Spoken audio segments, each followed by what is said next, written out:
Ava has returned to her hometown after a long time for her two high school friends Teddy and Danica's engagement party. At the event, as she talks with Danica downstairs, Teddy is chatting with Milo, who has some connection with Ava. After all the celebration, the four old friends sit together chatting. It is the 4th of July, and they decide to go to a cliff to watch fireworks. As they are about to get in the car, they see their other friend Stevie. While all four of them moved on to a better life after school, Stevie remained there, working at a bar. They think that they should call her up, and as Ava reaches her, she rejects that, saying she has work to do. However, her friend says she can handle it, and she should go. They all drive through the cliffside road, while Teddy suddenly screams, scaring them terribly, but only as a prank. They reach the place and get out of the car. Teddy acts a little too erratically, and when a car comes closer, he refuses to move. The others are irritated, and just at the last moment, Milo moves him away. Everyone curses him, and right then, another car comes and loses its direction, smashing into the barrier. Half the car gets stuck outside. They are all terrified and rush to save the driver, who is heavily injured. But the door doesn't open, and the car keeps on moving forward. They all try to pull it back, but it doesn't work. At the last moment, the driver grabs Teddy's shirt, but he lets go of that immediately,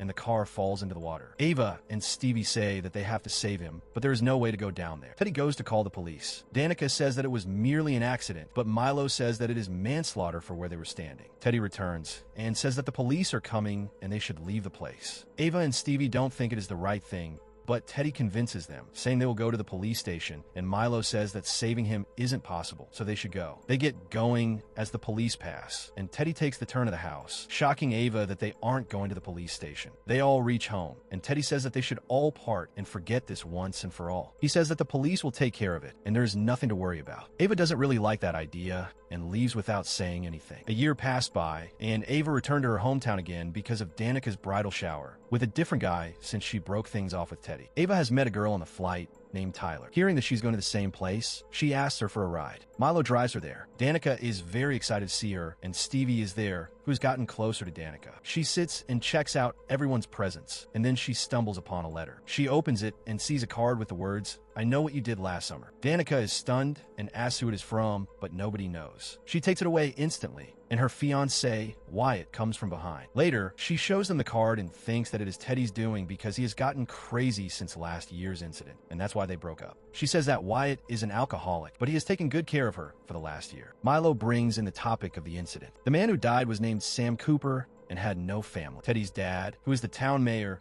did everything to clear his name in the incident. The group, except for Danica, reaches Teddy, and he is surprised to see them. As they show him the letter, he gets scared, saying he has nothing to do with it. He drives them away. At night, while at her house, Danica feels a presence outside the window. As she inspects, Wyatt startles her from behind. He thinks she is having wedding jitters and comforts her. Danica goes to take a bath with a strange bath bomb while Wyatt is gulping a bottle of drink. She puts on some meditation and the light outside gets turned on. Surprised, Wyatt goes to check it and soon it is turned off. He curiously stares into the dark and then returns only to be struck by an arrow. He is pulled back and somehow, with the support of a pillar, he manages to get rid of it. Danica cannot hear anything. He crawls a little further and stands up, finding out the killer, who throws another arrow at him. The killer then drags him to them and, with his huge hook, finishes him off. Danica feels freshened up after the bath and hears that the music is turned on. She reaches down to witness the horrible vision of her deceased fiancé with the letters, "You cannot erase the past." She meets with her friends at the police station. Teddy and his dad, Grant, are also there. He asks her to go home. A patrol car is there to check on her. Ava is there, providing her comfort. The next morning, all of them sit together,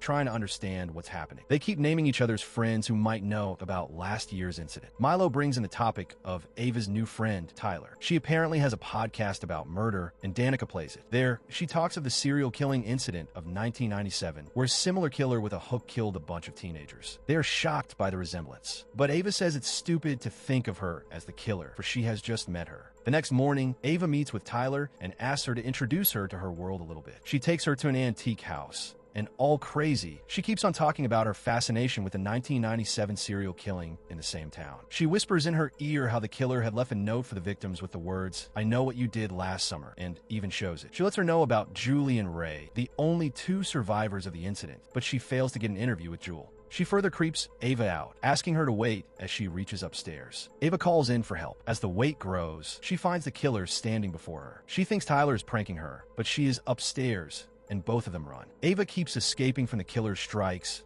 and manages to slice them with a knife. She locks herself inside a room, banging their head. She doesn't find a killer anywhere and comes across Tyler. Soon, a cage falls over her. Ava asks her to go get help, and she runs. Tyler finds herself in the manual lift and pulls her over. The killer approaches there as Ava tries to get rid of the bolts from the cage. Tyler reaches upstairs, a storage filled with mannequins, as the killer comes from behind and grabs her. She somehow opens up the mask of the killer and recognizes the person. Stevie has come to her rescue, and as they get out, the body of Tyler falls from above, hanging. The police take it over and tell them that they will hold a town hall meeting the next morning, and they should be present. They don't know what to do anymore, but Ava has a plan. Julie is a psychology professor teaching her students. As she gets out, Ava approaches her. Julie avoids any incidents related to her past, but Ava eagerly requests her help. Realizing the strange similarity, Julie decides to listen. She takes her to her house. Ava asks her if she can go to the town with her, but she has left that long behind her and tells her that the only way out of this is to find out who is doing this. At the town meeting,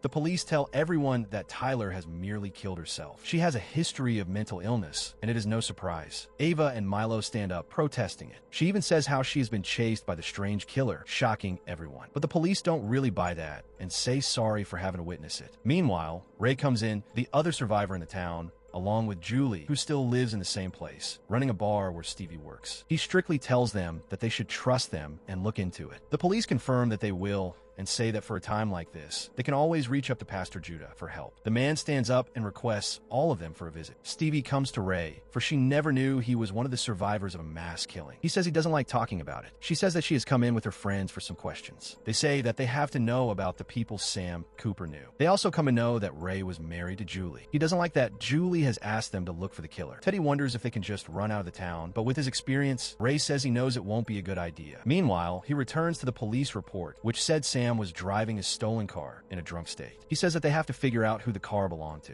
They reach the town car rental service, wondering if they can get some access to the information regarding an old car. They don't have the license plate number, and Ava makes a drama that it was her brother who got into a car accident, and she has somehow lost the registration and forgotten the plate. He decides to look for the car with all the other information he gets. He brings in the name of Judah, who is the pastor of the town. Teddy and Danica reach the graveyard to look for Sam's grave, if they can find anything informative. Meanwhile, Danica stumbles upon the grave of a woman named Helen, who has a photo, and she won a beauty competition just like her. Teddy is annoyed, and they move on to find out Sam's grave. There are fresh flowers lying there. The Watcher comes in, and they ask if he might know who left the flowers. He doesn't, and they further request that he check the CCTV footage. He goes to check it, and just when he's about to find out, the killer comes from behind and slits his throat. Evening falls, and the man still hasn't returned. Teddy goes to check, and the two people sitting on the grave also leave. In the eerie atmosphere, Danica is confronted with the killer. She runs and gets herself into the storage. She finds a telephone and tries to call, but the killer has reached there. She hides beneath a stage, and the killer walks above her. They soon realize her presence and attacks. The killer pulls her out and bangs her head. They're about to kill her, and just then Teddy comes in to protect her. The killer runs away, and he takes care of her. Julie, at her home, feels the company of someone around the house. Her suspicion is confirmed as motion is detected at her front door, but it is merely Ray. She lets him enter. He is only there because he is disappointed she advised Ava to look for the killer, as it can certainly lead to their deaths. Meanwhile, both of them get a call from Ava and Stevie. The friends are all at the house, and Danica is getting better. She has arranged a room for Ava and Milo while Teddy goes to sleep with her. Meanwhile, Ava and Milo are alone in the room, continue chatting, and eventually feel a connection. They start to make out. However, he soon gets uncomfortable as Ava asks him to choke her. He leaves, saying he needs a minute. He goes out, reaches his car to do some self-talk. However, as he is about to return, he finds the door is locked. He goes towards the window, and just then the killer comes from behind with a rope and chokes him to death. Soon after, Ava removes the curtain, seeing that Milo's car is leaving. She calls him to apologize, but only his body is there, driven by the killer. The next morning, Ava and Danica reach the pastor. A woman is there, and Danica excuses herself to the toilet, only to get herself inside the pastor's chamber. Judah meets Ava. As he tries comforting her, the woman asks him to give her a certain book about grief. Meanwhile, Danica finds a picture of Judah along with Sam. Judah goes to get the book, and Danica hides herself inside the wardrobe. He finds things are a little strange and even looks around, but to Danica's luck, he leaves with the book. The two immediately reached the police station that evening to tell them everything. Seeing these are some extreme allegations, the cop goes out asking them to sit tight. Teddy is at a sauna while a strange guy just sits before him. After he dozes off for a few seconds, he sees that there is no one there. He gets up and sees that on the door it is written, "You're next." Ava grows impatient and Just as she is about to get out, they realize that they are locked in. They scream for help, but the police avoid them. Stevie is unable to reach any of her friends. Ray is there. He says that she will take care of her, for he has made the promise to her father of protecting her always. He takes her in the car, and they get going. Teddy is at his home, chilling and drinking. He sees the automatic gate open and reaches there. There's a statue in the corner, but he doesn't notice that the real killer is hiding behind it and sees the key to the door, wondering about its malfunction. Soon, the killer comes and stabs him from behind. However, he manages to punch them and get stabbed again. He still somehow knocks the killer away and crawls up the stairs. He screams for help while his father is inside the house listening to music. His mother is upstairs,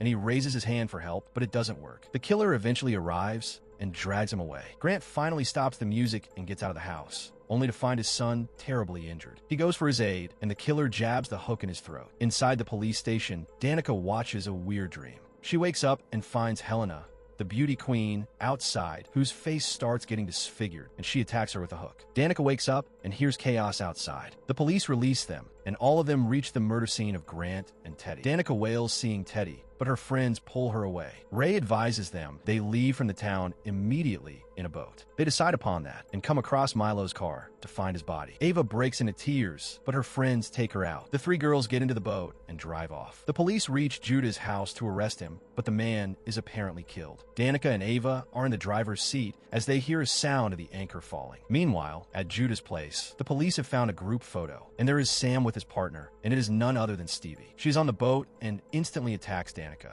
Now, she reveals her face to them. They're taken aback. Ava calls her crazy, and Stevie says she shouldn't call a strong, independent woman crazy. She says how they have all abandoned her after her parents died and she was left broke. She went to rehab and met Sam. Sam was there to get her because he didn't trust her friends, but she didn't know that inside the car was Sam until the body washed up. Danica asks what the point is of telling them this now. She says that, like how they took her love away from her, she has done the same. Ava notices the flare gun aside and jumps for it, but she stops herself. The hook falls, and Danica runs away with it. She chases her while Ray has come in for rescue. He reaches Stevie and points the gun at her, but she holds Danica on her hook. She eventually jabs her in and throws her overboard. Ray has no choice but to shoot her away. Soon after, as Julie gets to know about the incident and sees the news, she suspects something. Ava is with Ray at his bar as he talks to her about his trauma. Meanwhile, she notices the wound on him that she made on the killer. She, being terrified, decides to get going and finds the door is locked. Apparently, Ray comes in with a hook. She runs, but he grabs her by the hair. Ava manages to hit him and run away. She breaks the window and tries to skip, but he returns and gets a hold of her. She tries her best and does well to protect herself. Julie has reached the place and, entering the bar, calls for them. Ava comes out with a knife stabbed in her. Ray comes out unharmed. He leaves Ava and confronts Julie, telling her how he has never gotten over the trauma like she has. He is proud to have helped Stevie kill her friends for what they have done to her. Eventually, he is about to kill her as well, but from behind, Ava uses his bow and arrow against him, finishing him off. Danica ends up on a shore, still alive,